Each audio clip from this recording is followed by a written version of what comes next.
Amid the clouds, wounded, Moltres seeks the only refuge capable of bearing his pain, the living heart of a volcano. At Mount Ember, the ancestral sanctuary of this legend, he plunges into molten magma to burn away injury and heal. It is a rite of suffering and rebirth. Restored, the legend rises once more, returning to patrol the skies. Within his territory, Moltres watches over all who live there, a guardian by nature. When he returns from his flights, Fire-type Pokémon across the region watch with admiration, filled with excitement and a sense of safety. The presence of the legendary restores courage. With every beat of his wings, the sky ignites in bursts of flame, a spectacle all its own.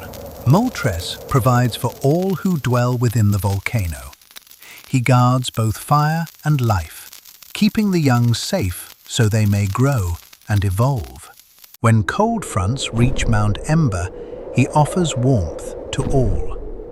When violent winds place fire types at risk, Moltres drives them away. He teaches the way of the flame and watches over his domain across generations, innately a leader, a guardian, a legend. From time to time, the legendary bird streaks across the continent from end to end, exploring new lands and carrying his legend throughout all of Kanto. On one of these journeys, a great tradition was born. As guardian of the flame, Moltres ignites the torch and marks the beginning of the Kanto League at the Indigo Plateau. And so his legend spreads, and his legacy is sealed. No matter the distance Moltres travels, nor the battles he faces along the way, he always returns to Mount Ember to fulfill his role as guardian. With a single beat of his wings, or a breath of fire, he reshapes the mountain itself. Fissures seal, new veins open, lava flows through safe channels, a source of energy, nourishment, and shelter for fire-type Pokémon. They do not call him guardian out of fear, but out of gratitude. Moltres watches, he teaches, he shares warmth. This is Moltres, the legend that burns without harming, the fire that protects. But the world keeps other names for fire. In faraway Galar, the flame wears a different face. Not a brother by blood, a brother by legend and by name. Galarian Moltres, the malevolent Pokémon. Around it, a molten aura rises, beautiful and wrong. Where Kanto's flame gives warmth, this one takes something back.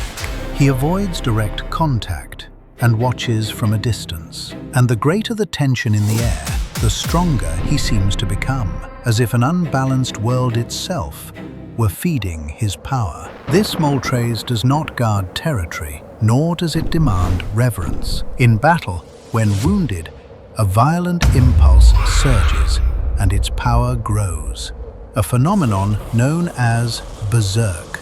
Its flames destroy. A hit from that fire doesn't just scorch the body, it empties the spirit. Victims do not fall like heroes. They fade into burned-out shadows of themselves. Its role is to mirror the rage accumulated within the world itself. The aura of Galarian Moltres drains the will of those it touches, leaving them as mere shadows of who they once were.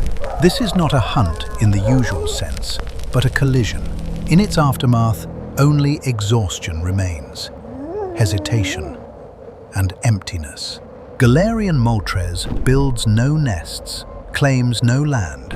It unravels shelters to taste fear in other Pokémon.